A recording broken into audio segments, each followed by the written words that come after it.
Julio Ramón Ribeiro, uno de los cuentistas latinoamericanos más representativos del siglo XX, decía que el género del cuento lo había cautivado desde pequeño. Algunos de sus cuentos favoritos eran La botija de Pirandello, La carta robada de Edgar Allan Poe o Bola de sebo de Maupassant. Entre algunos de sus autores que más le habían influido se encontraban Kafka, Joyce, James, Hemingway o Borges, entre otros. De ellos admiraba sobre todo su facilidad para narrar lo breve, para centrarse en la narrativa más eficaz, en los diálogos, en la lógica de lo absurdo, en la importancia también del silencio, de lo no dicho, algo que él luego trabajará y desarrollará muchísimo en sus propios cuentos, y el uso también de las paradojas. A mí me gustaría recomendaros hoy algunos de mis cuentos, o más bien de mis antologías favoritas de la literatura contemporánea, sobre todo de los siglos XX y XXI. La mayoría de ellos son muy actuales y más adelante sí que me gustaría también hablaros de algunos de mis cuentistas favoritos clásicos, sobre todo del siglo XIX. Así que en el vídeo de hoy de este canal de Al son de un libro voy a hablaros de algunos de mis relatos y cuentos favoritos. Sin detenerme más, allá voy.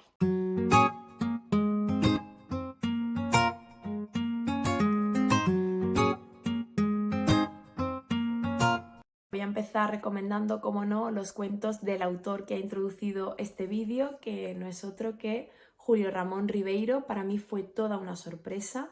Disfruté mucho, disfruté y sufrí, porque también se sufre con todas las historias que están aquí recogidas en esta antología, en La palabra del mudo. Ya el título nos revela gran parte de las razones o del sentir y del significado que tienen estos cuentos y cómo lo vivía Julio Ramón Ribeiro y qué pretendía transmitir con ellos, porque él explicaba o intentaba justificar en cierta manera este título, La palabra del mudo, porque él a través de sus cuentos pretende que se expresen aquellos que están privados de la palabra, los marginados, los olvidados, los que están condenados a una vida sin voz. Y la verdad es que lo consigue porque todos los personajes que desfilan por los diferentes cuentos que están aquí incluidos son personajes terriblemente solos, en situaciones precarias, muy vulnerables, personajes que nos acercan a una vida cotidiana y a un día a día demoledor, en el Perú más decadente, en el que sobre todo los jóvenes y los muchachos también realiza Julio Ramón Ribeiro un viaje a su propia infancia y nos habla de muchachos que tienen sueños que finalmente se ven frustrados porque la fatalidad, junto con la soledad y la migración, van a ser algunos de los temas fundamentales. A veces lo único que quieren los protagonistas de estos cuentos es poder cambiar su situación, aunque se vean obligados y abocados a empezar de cero continuamente, y aunque parezcan que las cosas no les van a salir bien, pero ellos lo intentan. Son historias con algo especial, además del estilo, que es sencillo, pero muy envolvente y sobre todo muy preciso. La forma que tiene de acercarnos a estos personajes y de presentarnos a estos personajes hacen que las historias se queden contigo. Yo sí que es verdad que, aunque me han gustado todos los cuentos, es de las pocas antologías de las que puedo decir que me han gustado todos, pero sí que siempre hay algunos que se quedan de manera más especial y hay algunos que, yo no voy a poder olvidar, que recomiendo muchísimo. Nos va a introducir además en la vida de la ciudad, en la vida más urbana, pero una vida poblada de miseria y de personas que a veces lo único que tienen es los recuerdos. Tienen que subsistir a través de los fragmentos de su pasado, de la memoria, que es a veces a lo único a lo que se pueden agarrar en situaciones desesperadas. Así que voy a deciros, para no equivocarme, los títulos exactos de los cuentos que más me han gustado, aunque ya os digo que merecen muchísimo la pena todos, que son Los gallinazos sin plumas, que es el primero, es espectacular. Los merengues, muy emotivo y demoledor también. Una aventura nocturna y al pie del acantilado, que me lo iba a dejar atrás, y uno que a mí me pareció el más lírico y el más especial de todos, es un cuento precioso que es El ropero, los viejos y la muerte. Bueno, de verdad que si no lo habéis leído aún, dadle una oportunidad porque, bueno, yo estoy deseando volver con otro de sus libros que creo que se llama Prosas apátridas, si no recuerdo mal, y de verdad que es un autor que creo que es un gran olvidado, o por lo menos yo no he escuchado hablar tanto de él como debería. Así que nada, os lo recomiendo muchísimo. Seguimos con una escritora actual argentina que es Marina Clos, y en este caso en Pombero se reúnen también una serie de cuentos que me sorprendieron muchísimo en su momento. Son cuentos a través de los cuales la autora intenta explorar la identidad humana, las diferentes formas de afrontar la identidad o las múltiples identidades que a veces tenemos en nuestro interior y que están en conflicto continuo, que en ese sentido me recordó a los cuentos de Silvina Ocampo, que están reunidos en Autobiografía de Irene, de los cuales os hablé en otra ocasión.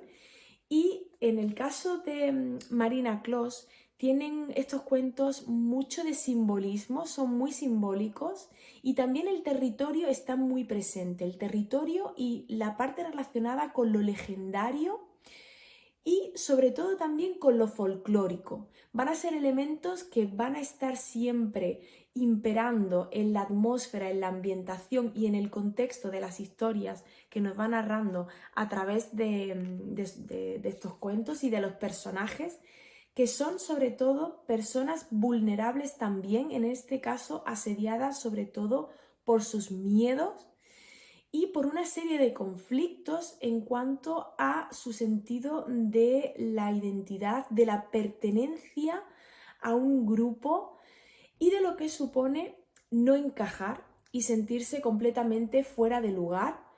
También todo lo relacionado con los temas de la infancia, de la maternidad. La mayor parte de las protagonistas son mujeres, de los personajes que aparecen protagonistas son mujeres. Y esto también va a ser una de las notas imperantes para intentar adentrarnos en esa psicología, pero vista desde un punto de vista emocional y social, sobre todo en relación con la mujer como madre, la mujer como esposa también, las diferentes facetas o papeles que desempeña a nivel social y a nivel también del hogar y cómo se relaciona con otros integrantes de su comunidad y con las personas con las que convive en su día a día. Tiene mucha facilidad para mezclar lo real y lo cotidiano con lo insólito, con algunos elementos incluso que podrían pertenecer a planos ajenos a la realidad, y incluso también podríamos hablar de un realismo mágico o de algunos elementos muy sutiles de realismo mágico en algunas de las historias, algunos de los cuentos. La verdad es que a mí me parecieron muy interesantes. Destaco sobre todo Pombero, que es el que inicia la antología. Tiene un ritmo inquietante, está muy relacionado con un personaje típico del folclore, del mundo pues más rural. El ritmo es de verdad trepidante, no puedes soltarlo una vez que empiezas a leer. Y también hay otro que me gustó mucho, que creo recordar que es Lo Otro, el título, si no me equivoco, me acuerdo sobre todo el nombre de la protagonista, que era Rosita, y el título es Lo Otro. Rosita, uñas negras. Bueno, Rosita tiene un conflicto de identidad que enmascara a través del maquillaje, tiene un secreto que oculta a sus familiares y a sus amigos, y es un personaje entrañable, muy especial, con una fuerza que contrasta con esa vulnerabilidad a la vez. Es un personaje amado pero temido también, que despierta sentimientos encontrados, tanto con respecto al lector como con el resto de personajes con los que se relaciona. Y bueno, la verdad es que en definitiva es un volumen muy original y que os recomiendo mucho también. Creo que merece mucho la pena darle una oportunidad. Ahora nos trasladamos hacia la literatura nórdica con una de sus autoras más representativas actuales, que es Naja-Marie Eid. Y en este caso, con Babuino nos regala una serie de cuentos insólitos, originales, en los que la parte más primitiva del ser humano aflora, salta a escena con una fuerza y con una energía arrolladoras, la verdad. Y esta autora en el año 2022 ganó el premio nórdico de la Academia Sueca conocido como el Pequeño Nobel. Desde luego es que su estilo es muy contundente, muy directo, podríamos decir que minimalista, pero desde mi punto de vista, en lo que más brilla es en la manera que tiene de ir marcando el ritmo de la acción, de ir dosificando lo que nos quiere contar y sobre todo de dejar al lector, o por lo menos en mi caso, completamente descolocado. Empiezas a leerla, tiene algo que te cautiva, que hace que te envuelva la historia, pero luego de repente hay como un clic, una chispa, todo cambia. Tienes la sensación de que te estaba engañando porque, bueno, tú en realidad no sabes muy bien a dónde va a parar la historia hasta que llega un momento en el que, ¡bom!, suelta la bomba y te va sumergiendo en una vorágine de sentimientos encontrados porque tú no sabes muy bien mientras estás leyendo, bueno, yo hablo de mi caso particular, si te está gustando lo que estás leyendo o no, porque tiene una facilidad para ir pasando desde la ternura, algunos de sus protagonistas y de los personajes son niños de hecho, hasta la parte más dura, más cruda y más incómoda y desagradable por momentos. Entonces es que te encuentras continuamente como entre dos mundos, ahí con el corazón dividido y la mente dividida, no sabes muy bien qué pensar, pero desde luego es que no deja indiferente a nadie. Y sí que es verdad que en este caso ha habido algunos cuentos un poquito más flojos que otros, o que a mí por lo menos no me han gustado tanto. También hay que decir que suelen ser los finales abiertos y gran parte de lo que ocurre recae en el lector directamente. Ella como que lanza la pelota a tu tejado y deja que seas tú la que vaya rellenando los huecos o los flecos sueltos que vas viendo que quedan cuando ya te has terminado el cuento y termina y dices, pero aquí qué es lo que ha pasado. Desde luego te sacude y te hace pensar y reflexionar y al final es un poco como una tarea en común. Es de estos autores que ella hace su parte, pero también te deja a ti que completes la tuya o que participes en cierta manera en la construcción y en la idea final que se te queda de cada una de las historias. Así que bueno, en definitiva, creo que merece mucho la pena también darle una oportunidad. Ya os digo que son cuentos muy particulares. Destaco sobre todo el último, La picadura del mosquito, que es el ejemplo perfecto de cómo un hecho anodino puede desencadenar consecuencias desastrosas y sobre todo creo que es el ejemplo de la maestría que demuestra esta autora a la hora de ir incrementando el ritmo poco a poco y de generar un desasosiego, porque la verdad es que es bastante angustiante este cuento. Así que bueno, ya os digo que seguro que indiferentes no os va a dejar y creo que también merece mucho la pena darle una oportunidad a esta autora y a estos cuentos. Ahora quiero hablaros de una premio Nobel que recibió este galardón en el año 2013 y que para mí ha sido también toda una sorpresa. Y se trata de Alice Munro y esta antología de cuentos Demasiada felicidad. Creo que es una maestra del género breve. Tiene una maestría a la hora de retratar a sus personajes, sobre todo por la complejidad psicológica a la que llegan y por cómo va marcando el ritmo. Con Alice Munro me pasaba algo similar a lo que me pasaba con Naja-Marie Eid, la autora de la que acabo de hablaros anteriormente. Parece que las historias van a emprender un rumbo, un camino determinado y llega un momento en el que todo da un giro de 180 grados, se produce un cambio absoluto, excepcional y te quedas descolocado. Pero sí que es verdad que, aunque las comparaciones son odiosas, para mí Alice Munro brilla más o tiene una habilidad especial para el cuento, y si me diesen a elegir entre una de las dos, yo me quedo con Alice Munro. Así que, bueno, qué deciros de esta autora de la que me han gustado todos los cuentos aquí reunidos, a excepción, eso sí, del último, que luego os explicaré por qué, pero me dejó con un sabor de boca un tanto amargo.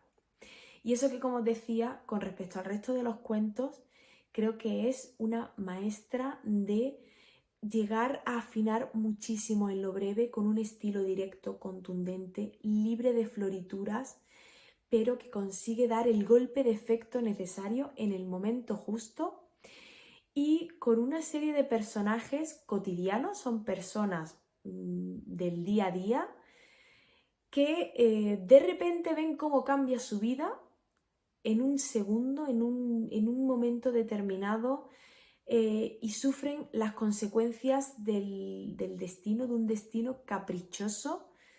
Desde luego se nota desde que empiezas a leer, tiene como un punto de oscuridad que hace que se masque la tragedia, aunque aparentemente te esté narrando una vida normal en la que no pasa nada.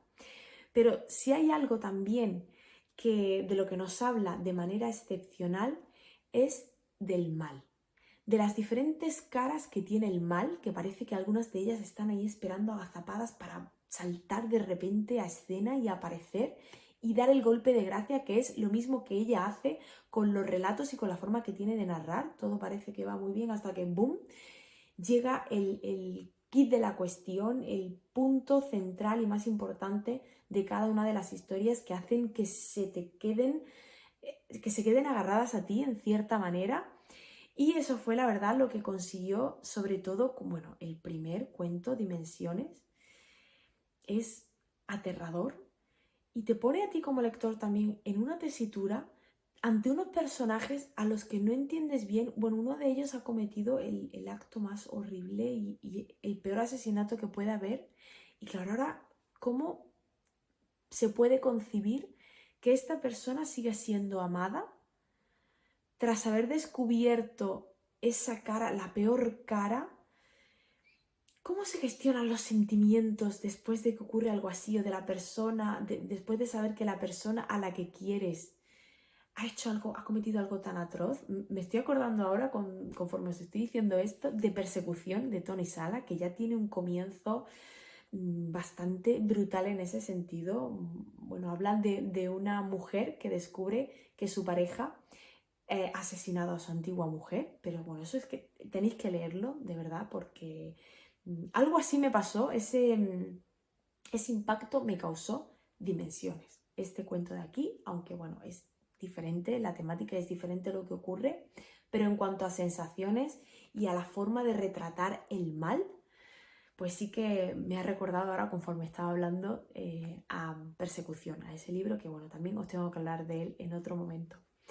El caso es que estos cuentos merecen muchísimo la pena. Me gustaron mucho todos los cuentos, a excepción, como os decía anteriormente, del último, del que justamente da título a esta antología, Demasiada felicidad. Es un cuento a través del cual la autora, Alice Munro, nos relata la vida de Sofía Kovalevsky, que era una matemática rusa del siglo XIX, con una vida muy interesante y una independencia, un carácter, una voluntad. Me ha encantado conocer la vida de esta matemática, pero no de la forma en la que lo traslada la autora, Alice Munro en este caso, porque me pareció que había una distancia abismal entre el personaje del que nos estaba hablando y ella misma, como que lo trataba todo con demasiada frialdad, o al menos a mí no consiguió llegarme. Para mí es un cambio de registro total que no casa con el resto de cuentos y que a mí me hizo quedarme con muy mal sabor de boca, a pesar de que me pareció un cuento interesante. Luego estuve investigando un poco más sobre la vida de Sofía Kovalevsky, que yo la verdad es que la desconocía, no sabía que había sido, bueno, pues todo su periplo y todo lo que había pasado.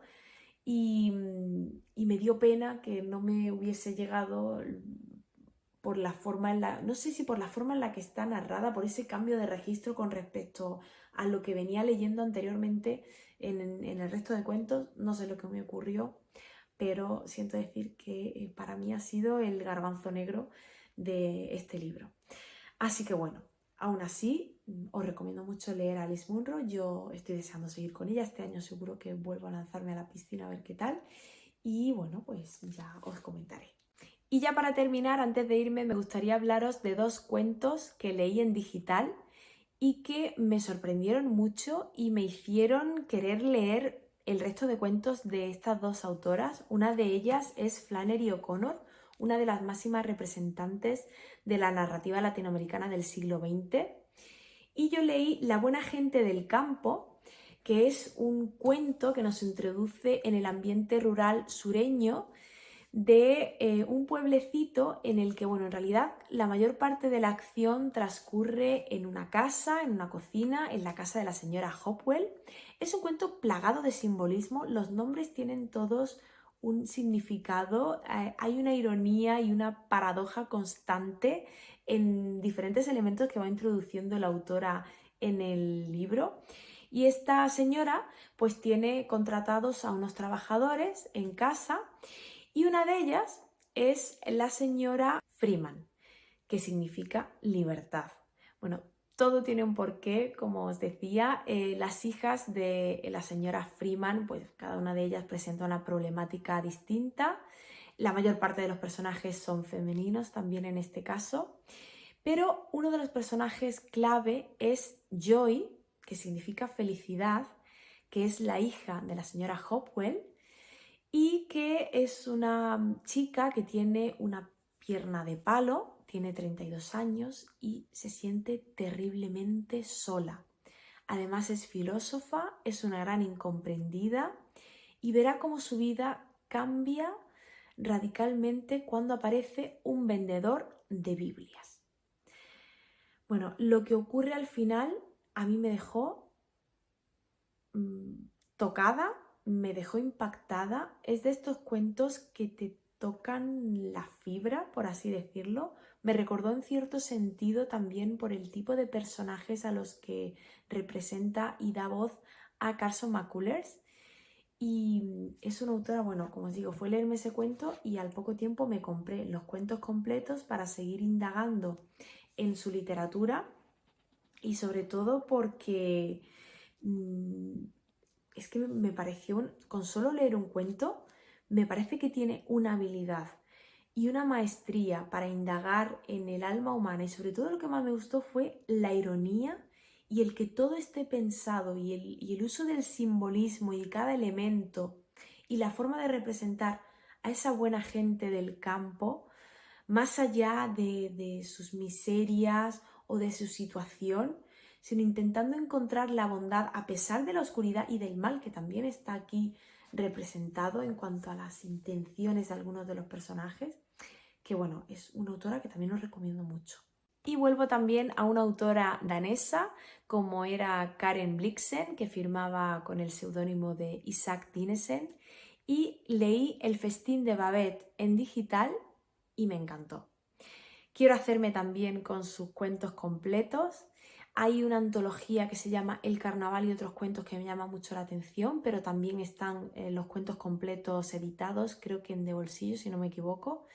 Y bueno, este pueblecito noruego al que nos transporta en el festín de Babette, con un núcleo de población que es protestante y 2 protagonistas que son las hijas del pastor, que son Martina y Filipa, que tienen que seguir con las enseñanzas y los valores del padre, que son muy influyentes en la comunidad.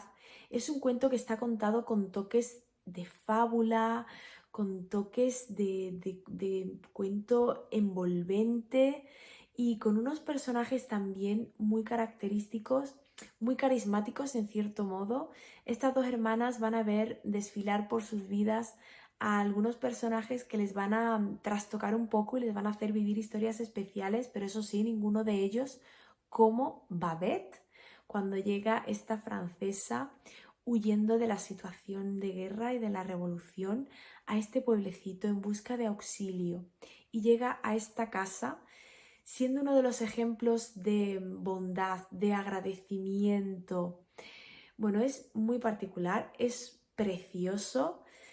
Sé que la adaptación, que me la habéis recomendado mucho, la adaptación al cine suele tener siempre incluso mejores, me atrevería a decir, mejores valoraciones, o al menos suele gustar muchísimo, está muy bien desarrollada, según me han dicho. Yo llevo queriéndola ver no sé cuánto tiempo y todavía no he podido verla, pero bueno, otro cuento que merece muchísimo la pena y otra autora por seguir descubriendo este año sobre todo. Y bueno, ya antes de irme solo quiero mencionaros 2 libros más. Uno de ellos es esta antología de cuentos, Jimple el Tonto, del premio Nobel Isaac Bashevis Singer, del que os hablé en mi vídeo sobre el book tag de las citas literarias. Os lo recomiendo muchísimo.